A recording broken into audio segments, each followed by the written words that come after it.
जय जगन्नाथ नमस्कार ओडिशार समस्त ड्राइवर भाई मानक तो ये जो यूट्यूब में वीडियोटा गोटे पोस्ट करने चाहिए ये जो यूट्यूब चैनल ना हूँ ओडिशा ड्राइवर डेभलप तो ये आपने समस्त वीडियो देखिपारे केवल ड्राइवर भाई मान डेभलप उद्देश्य चैनल तो ओडिशार समस्त ड्राइवर भाई मान अनुरोध करी समस्ते ये चैनल को आपण मैंने निजे सब तार वीडियो देखापी आपण मानक सब्सक्राइब करा पड़ो तो आपण मैंने चैनल पाखे सब जो मन लगे जो फ्री पाइबे सुविधा पाइबे तो निहती देखिए चैनल सब वीडियो मैंने देखिए जहाँ भी ये वीडियो थी सब ड्राइवर भाई मान भल उद्देश्य किसी शिक्षणीय वार्ता थी तो आज सेमती किसी जरूरी शिक्षणीय वार्ता अच्छी आज है 26 तारीख गत काली 25 तारीख थी आमको गोटे मीटिंग डाकी जोटा कि आमर भुवनेश्वर तो भुवनेश्वर सेमती रोटारी क्लब गोटे अच्छी से क्लब रू डाकी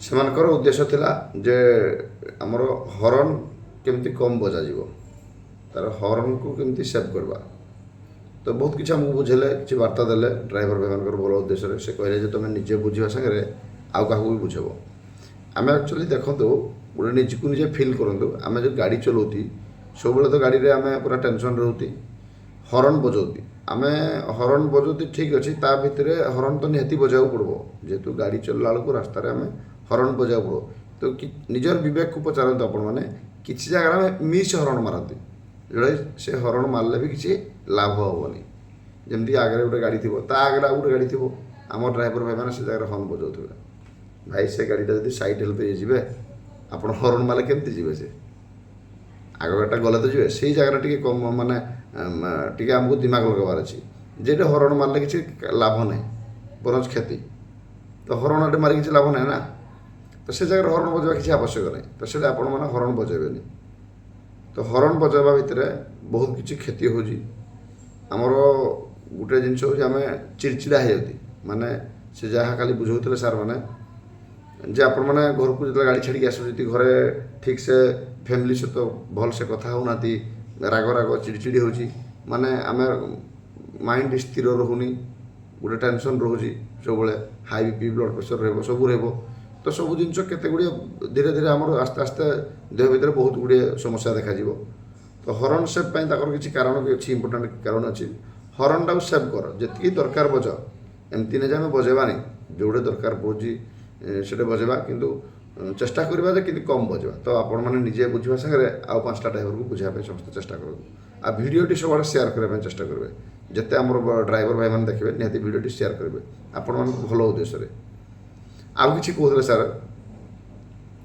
तो आम गाड़ी जेहेतु चलाऊती सब गाड़ी चलला गोटे एक्सरसाइज हो हाथटा ठीक अच्छे एक्सरसाइज हो समस्त खाଇବା पीबार टे रोटेशन चेंज करूँ फास्ट कथा निशा ठार दूर रुहतु निशा खाइले आपण मानक सागे सागे बहुत मजबूत बल आसीज कि भविष्य केते असुविधा हम आपण मानक सीधा आप बुझीपारे सागे सागे तो आपको पूरा भल लगे किंतु पछे बहुत बेमार देखा से बहुत गुड़े प्रोब्लेम आस जोटा कि आप सल्व करवाई आउ चांस न तो निहाती आम गाड़ी चलाऊती समस्ते सका किसी फ्रुट्स खायापी चेष्टा करूँ मध्याह्न भोजन भी खातु किसी असुविधा नहीं लाइटली जमी ये हम खाइबे राति भी रुटी खातु किसी असुविधा नहीं आ ड्राइवर भाई मैंने समस्त गाड़ी सब खाଇବା जिनस किसी रखु कौन गाड़ी लाइन में आम के कौड़ी रहा तार ठिकना नहीं किसी स्नाक्स माने नॉर्मल बिस्कुट हो किसी चना हो बादाम हो किसी जिनस गाड़ी में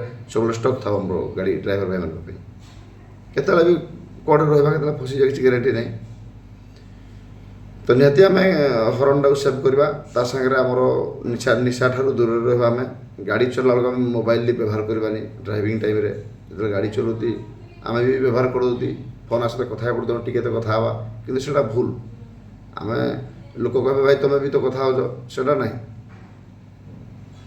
आम समस्ते कथा होती मोबाइल नहीं आम समस्ते भाई मैंने आज भी मोबाइल माने कथा पड़ो इमरजेंसी फोन उठे दे कि काल हो चिंता करूँ गाड़ी चलला बेलू गोटे गोटे मिनिट जब आप मिस होता आप सरीगला केते जे प्रोब्लेम हो ठीक ना नहीं गाड़ी कौन एक्सीडेंट हो जीवन नहीं जीव ତ ନିହାତି ସମସ୍ତ ଡ୍ରାଇଭର ଭାଇମାନଙ୍କୁ ଆମେ ଡେଲି ତ ବି ଅନୁରୋଧ କରୁଛୁ, ଆଜି ବି ଅନୁରୋଧ କରୁଛୁ, ହର୍ନ ସେଭ୍ କରିବା ପାଇଁ ଆପଣ ନିଜେ ବୁଝନ୍ତୁ। ହର୍ନ ବଜାଇବା ଦ୍ୱାରା କିଛି କ୍ଷତି ହେଉଛି। ହର୍ନ ବଜାଟା ଯେତିକି ଦରକାର ସେତିକି ବଜାନ୍ତୁ। ଅଯଥା ଆଗରେ ଧର ଗୋଟେ ଗାଡ଼ି ଅଛି, ତା ଆଗରେ ଗୋଟେ ଗାଡ଼ି ଅଛି, ଆମେ ହର୍ନ ବଜାଇଲେ ସେଟା କିଛି କାମ ନାହିଁ। ଯେତେ ହର୍ନ ବଜାଇଲେ ସେ କ'ଣ ଉଡ଼ିକି ଯିବ, ଉଡ଼ିଯିବନି। ତ ସେଇଭଳିଆ ଜାଗା ଦେଖିକି ଆପଣମାନେ ହର୍ନ ୟୁଜ୍ କରନ୍ତୁ। ଆଉ ଗୋଟେ ଜିନିଷ ଏଇ ଭିଡ଼ିଓ ମାଧ୍ୟମରେ ମୁଁ କହିବା ପାଇଁ ଚାହୁଁଛି, ସ୍ୱାସ୍ଥ୍ୟ ହିଁ ସମ୍ପଦ। ସମସ୍ତ ଭାଇମାନେ ଯେତେବେଳେ ସମୟ ପାଉଛନ୍ତି ସକାଳ ଆଉ ସନ୍ଧ୍ୟାରେ ଟିକେ ଏକ୍ସରସାଇଜ୍ କରିବା ପାଇଁ ଚେଷ୍ଟା କରନ୍ତୁ। ଯେହେତୁ ଆମେ ସବୁବେଳେ ଗାଡ଼ିରେ ଗଲେ, ଗାଡ଼ିରେ ଆସିଲେ, ଯେତେବେଳେ ବି ଆମର ଲୋଡ଼ିଂ ପଏଣ୍ଟ ହେଲା, ଲୋଡ଼ିଂ ପଏଣ୍ଟ ହେଲା କି ଯେକୌଣସି ଧର ଗାଡ଼ି ଫୋର୍ ହ୍ୱିଲର ମାନଙ୍କର ମାଲିକମାନଙ୍କୁ ଡ୍ରପ୍ କଲା ପରେ ସମୟ ନିହାତି ମିଳୁଛି।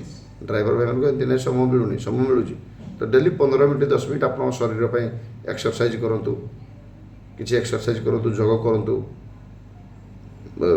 ଯଦି ସୁବିଧା ମିଳୁଛି ଗୋଟେ ଅଧା କିଲୋମିଟର 1 କିଲୋମିଟର ଯଦି ସମୟ ପାଉଛନ୍ତି ଟିକେ ଆପଣ ରନିଂ କରନ୍ତୁ। ସ୍ୱାସ୍ଥ୍ୟଟା ଯଦି ଠିକ୍ ରହିଲା, ଆପଣ ସବୁଦିନ ପାଇଁ ଆପଣଙ୍କର ସମ୍ପଦ ଅଛି। ଭଗବାନଙ୍କୁ ଆମେ ପଇସା କିଛି କାମ ନାହିଁ, ଆମ ସ୍ୱାସ୍ଥ୍ୟ ହିଁ ସମ୍ପଦ। ପଇସା ଯେତେ ଥିଲେ ବି ଭାଇମାନେ କିଛି ଆପଣ ଭାବୁଥିବେ ଯେ ସେ ବଡ଼ ଲୋକ ତାର ପଇସା ଅଛି, ପଇସା ଥିଲେ କିଛି ଲାଭ ନାହିଁ। ଆପଣମାନେ ମେଡ଼ିକାଲ ଯିବେ, ଯେତେ ପଇସା ଥିଲେ ବି ସେ ଗୋଟେ ପ୍ରୋବ୍ଲେମ୍ ଆସିବ, ସବୁ ସରିଯିବ, ପଇସା ସର୍ଟ ହେବ। ତ ଆମର ଯଦି ସ୍ୱାସ୍ଥ୍ୟ ଠିକ୍ ଥିବ, ଆମେ ବରଂ କମ୍ ରୋଜଗାର କରିବା, କମ୍ ଖାଇବା, କିନ୍ତୁ ଆମେ ସୁସ୍ଥ ରହିବା, ସବୁଦିନ ରହିପାରିବା ସୁସ୍ଥ। ତ ନିହାତି ନିଜର ଶରୀର ପ୍ରତି ସମସ୍ତେ ଟିକେ ଧ୍ୟାନ ଦିଅନ୍ତୁ। ଆଉ ସକାଳୁ ରନିଂ କରନ୍ତୁ, ଖାସ୍ କରି ଏକ୍ସରସାଇଜ୍ ଟିକେ କରନ୍ତୁ। ଆମେ ମଧ୍ୟ ବି ଆପଣମାନଙ୍କୁ ବୁଝାଉଛୁ, କିନ୍ତୁ ଆମେ ଚେଷ୍ଟା କରୁଛୁ, ଦିନେ ଦିନେ ହେଇପାରୁନି। କିନ୍ତୁ ସେଟା ନ ହେଇପାରିଲେ କିଛି କଥା ନାହିଁ, କିନ୍ତୁ ଯେଉଁଦିନ ସୁବିଧା ହେଉଛି ଆପଣଙ୍କୁ, ଏମିତି ନାହିଁ ଯେ ଆମେ ଜବରଦସ୍ତି କରିବା ଯେ ନାହିଁ ତୁମେ ସବୁଦିନ କର। ଯେହେତୁ ଆମର ତ ରାତିରେ ଶୋଇବାକୁ ଜାଗା ଠିକ୍ ନାହିଁ କି ଦିନରେ ଖାଇବା ଗୋଟେ ଠିକ୍ ନାହିଁ, କେଉଁଠି ରହୁଛି କେଉଁଠି ଖାଇବା, କେଉଁଠି ଶୋଇବା, ତାର କୌଣସି ଜିନିଷ ଆମର ସ୍ଥାୟିତ୍ୱ ନାହିଁ। କିନ୍ତୁ ଯେତେବେଳେ ବି ଯେଉଁଟା ଟିକେ ସୁବିଧା ମିଳିବ ନିହାତି ଟିକେ ଏକ୍ସରସାଇଜ୍ ଖାଇବା ପିଇବା ଠିକ୍ କରନ୍ତୁ, ଆଉ ପରିବାର ସହିତ ସମୟ ଦିଅନ୍ତୁ। ଏତିକି ଭାଇମାନଙ୍କୁ ମୁଁ ଲାଷ୍ଟରେ କହିବି, ଡ୍ରାଇଭର ଭାଇମାନଙ୍କୁ। ଆମେ ଗାଡ଼ି ଫାଷ୍ଟ ଆମର ଡ୍ୟୁଟି କର୍ମ ଆମେ କରିବା, କର୍ମ ହିଁ ଭଗବାନ, କର୍ମ ହିଁ ଇମ୍ପୋର୍ଟାଣ୍ଟ, କର୍ମ ହିଁ କରିବା। କର୍ମ ନ କଲେ କିଛି ହେବନି। ସଂଘ ହେଉ, ସେ ଯାହା ହେଉ, ସେଟା ସବୁ ସେକେଣ୍ଡ ଥାର୍ଡ଼ ପାର୍ଟି ଅଛି, କିନ୍ତୁ କର୍ମ ପ୍ରଥମେ ଆମେ ନିଜର ବୃତ୍ତି କରିବା। ଯାହାର ଯେଉଁଟା ପ୍ରଫେସନାଲ୍, ଆପଣମାନଙ୍କର ଯେଉଁଟା ବି କାମ ଅଛି, କାମଟା ପ୍ରଥମେ, କର୍ମ ପ୍ରଥମେ କରନ୍ତୁ, ସେକେଣ୍ଡରେ ତାପରେ ଆପଣମାନେ ନିଜର ପରିବାର ପ୍ରତି ଟିକେ ଧ୍ୟାନ ଦିଅନ୍ତୁ। ନିଜର ପରିବାରକୁ କିଛି ନା କିଛି ସମୟ ଦିଅନ୍ତୁ। ଆପଣମାନେ ଯେତେବେଳେ ବି ସୁବିଧା ସମୟ ହେଉଛି ପରିବାରକୁ ଟିକେ କଥା ହୁଅନ୍ତୁ। ଛୁଆ ପାଠ ପଢ଼ିଲେ କି ନାହିଁ, ଟ୍ୟୁସନ୍ ଗଲେ ନାହିଁ, କ'ଣ ହେଲେ କ'ଣ ନାହିଁ, ଆପଣଙ୍କ ସ୍ତ୍ରୀର କ'ଣ ଦେହ ପା ଠିକ୍ ଅଛି ନାହିଁ, ଭଲ ମନ୍ଦ ସବୁ ଜିନିଷ ଉପରେ ଟିକେ ଫୋକସ୍ କରନ୍ତୁ। ଯେତେବେଳେ ସମୟ ପାଉଛନ୍ତି ପରିବାରକୁ ସମୟ ଦିଅନ୍ତୁ, ଛୁଆ ପିଲାକୁ ଟିକେ ଟାଇମ୍ ଦିଅନ୍ତୁ। ସେସବୁକୁ ଧ୍ୟାନ ନ ଦେଲେ ଆଗାମୀ ଦିନରେ ଫେର ଅସୁବିଧା ହେବ। ତ ସବୁଆଡ଼େ ଆପଣମାନେ ସମୟକୁ ସୁବିଧା ଦେଖି ଟାଇମ୍ ଦିଅନ୍ତୁ। ଆଉ ଶେଷରେ କହିବି ଯେ ଆପଣମାନଙ୍କର ଯେତେବେଳେ ବି ଗାଡ଼ି ଚଳାନ୍ତୁ ଟିକେ ପରିବାର ପ୍ରତି ଟିକେ ଧ୍ୟାନ ରହୁ। ମାନେ ଘରେ ଆମର ପରିବାର ଅଛନ୍ତି, ସେହି ହିସାବରେ ଆପଣମାନେ ଗାଡ଼ି ଚଳାନ୍ତୁ। ସେଫ୍ଟି ନିଜେ ସେଫ୍ଟି ରହିବା ସାଙ୍ଗେ ଆଉ 5 ଜଣଙ୍କୁ ସେଫ୍ଟି ଦିଅନ୍ତୁ। କାହାର ଯେମିତି କିଛି ନ ହେଉ, ଭଗବାନ କରନ୍ତୁ, କାହାର କିଛି ଅସୁବିଧା ନ ହେଉ। ତାପରେ ଆମର ପ୍ରଥମେ ହେଲା ଆମର ନିଜ କର୍ମ, ସେକେଣ୍ଡ ହେଲା ଆମର ପରିବାର, 3 ନମ୍ବର ଆମେ ସଂଘ କରିବା, କିଛି ସୋସିଆଲ ୱାର୍କ କରିବା। 3 ନମ୍ବର ପାର୍ଟଟା ହେଉଛି ଆମର ଏକ୍ସଟ୍ରା ପାର୍ଟଟା, ଆମେ ସଂଘରେ କିଛି ସମୟ ଦେଇଦେବା। ସଦସ୍ୟ ଭାଇମାନେ ଆମେ ଦେଖନ୍ତୁ, ଆମେ ନିଜେ କାମ କଲେ ପରିବାରକୁ ଟାଇମ୍, ତା ଭିତରେ ଯଦି କିଛି ଟାଇମ୍ ପଡ଼ିଲା ସଂଘ ପାଇଁ କିଛି ଟାଇମ୍ ଦେବା, କିଛି ଭାଇମାନଙ୍କୁ ସାହାଯ୍ୟ କରିବା। ସମସ୍ତ ଭାଇମାନଙ୍କୁ ମୁଁ ଅନୁରୋଧ କରିବି, ଯେତେ ବି ଭାଇମାନେ ଆମର ଭିଡ଼ିଓ ଦେଖୁଛନ୍ତି, ଭିଡ଼ିଓକୁ ତ ସବୁଆଡ଼େ ସେୟାର କରିବେ। ଆପଣମାନେ ବି ନିହାତି ନିଜେ ଅଲଗା ଭାଇମାନଙ୍କୁ ବି ବୁଝେଇବେ। ଆପଣ ନିଜେ ରୋଜଗାର କରୁଛନ୍ତି, ଆପଣଙ୍କ ଛୁଆ ପିଲାକୁ ବଡ଼ କରୁଛନ୍ତି, ଆପଣଙ୍କ ଛୁଆ ପିଲାକୁ ବାହାଘର କରିଦେବେ, ଆପଣ ବୟସ ହେଇଯିବ, ଆପଣ ଛୁଆ ପିଲା ବି ପଚାରିବେ ବୋଲି ତାର ଗ୍ୟାରେଣ୍ଟି ନାହିଁ। କିନ୍ତୁ କିଛି ସମାଜ ପାଇଁ କାମ କରନ୍ତୁ, ସମାଜ ଆପଣଙ୍କୁ ମନେ ପକାଇବ। ଆଜିକାଲି ନିଜ ଛୁଆ ପିଲା ବି ମନେ ପକାଉନାହାନ୍ତି ବାପା ମାଆକୁ। ଆଜିକାଲି ଡେଟ୍ରେ ନିଜ ଛୁଆ ପିଲା ଆପଣ ବାପା ମାଆକୁ ମନେ ପକାଉନାହାନ୍ତି। ବାପା ମାଆ ଠିକ୍ ଅଛନ୍ତି, ଭୁଲ ଅଛନ୍ତି, କିଛି ମନେ ପକାଉନାହାନ୍ତି। କିନ୍ତୁ ସମାଜ ପାଇଁ କିଛି କାମ କଲେ ସମାଜ ଆପଣଙ୍କୁ ମନେ ପକାଇବ। ଆଜି ଆମେ ଡ୍ରାଇଭର ସମାଜ ପାଇଁ କାମ କରୁଛୁ, ଠିକ୍ ଅଛି। ଆଜି ଆମେ କାମ କରୁଛୁ, କିଛି ଭାଇ କ'ଣ କହୁନ୍ତି କ'ଣ ନାହିଁ ସେଇଟା ଆମେ ଶୁଣିବାର ନାହିଁ। କିଛି ଭାଇମାନେ ବିରୋଧ କରୁଛନ୍ତି, କିଛି ଭାଇମାନେ ଉଲ୍ଟା କହୁଛନ୍ତି, ସେଇଟା ସବୁ ଚଳିବ, କିଛି ଅସୁବିଧା ନାହିଁ। କିନ୍ତୁ 50 ବର୍ଷ ପରେ ହେଲେ ବି ଭାଇମାନଙ୍କର ନିହାତି ଟିକେ ମନେ ରହିବ ଯେ ଭାଇମାନେ ଆମ ପାଇଁ ମେହନତ କରୁଥିଲେ। ଏ ଫଟୋ ଭିଡ଼ିଓ ତ ଲିଭିଯିବନି ନା। ତ ସମସ୍ତ ଭାଇମାନେ ନିଜ ପାଇଁ କାମ କରି ସମାଜ ପାଇଁ କିଛି କାମ କରନ୍ତୁ, ତାହେଲେ ଆପଣଙ୍କ ପାଇଁ ନିହାତି କିଏ ନା କିଏ ଆପଣଙ୍କୁ ହେଲ୍ପ କରିବେ। ତ ଆଗାମୀ ଭିଡ଼ିଓରେ ଆଉ କିଛି ବତେଇବି, ଏ ଭିଡ଼ିଓଟି ସବୁଆଡ଼େ ସେୟାର କରିବେ। ଆଉ ଏଇ ସମସ୍ତ ଡ୍ରାଇଭର ଭାଇମାନଙ୍କ ପାଇଁ ଚ୍ୟାନେଲଟା କରାହେଇଛି, ଓଡ଼ିଶା ଡ୍ରାଇଭର ଡେଭଲପ୍ ପାଇଁ। ତ ନିହାତି ସମସ୍ତେ ଚ୍ୟାନେଲକୁ ସବସ୍କ୍ରାଇବ୍ କରିବେ। ଆଉ ଭିଡ଼ିଓ ସବୁବେଳେ ପ୍ରାୟ ଡେଲି ନହେଲେ ବି 4 ଦିନ 5 ଦିନ ଗୋଟେ ଭଲ ଭଲ ବାର୍ତ୍ତା ଆପଣଙ୍କୁ ବୁଝେଇକି ଦିଆଯିବ। ନିହାତି ଆପଣଙ୍କ କେମିତି ଆମ ଡ୍ରାଇଭର ଜୀବନଶୈଳୀରେ କ'ଣ କ'ଣ ଅସୁବିଧା ହେଉଛି, କ'ଣ କ'ଣ କଲେ ଆଗାମୀ ଦିନରେ ଠିକ୍ ହେବ, ସେସବୁକୁ ବାର୍ତ୍ତା ଦିଆଯିବ। ନମସ୍କାର, ଜୟ ଜଗନ୍ନାଥ। ମୋର ପରିଚୟ ଆଦିତ୍ୟ ପ୍ରସାଦ ବେହେରା, ଡ୍ରାଇଭର ମହାସଂଘରେ ରାଜ୍ୟ କୋଷାଧ୍ୟକ୍ଷରେ କାମ କରେ। ନମସ୍କାର, ଜୟ ଜଗନ୍ନାଥ।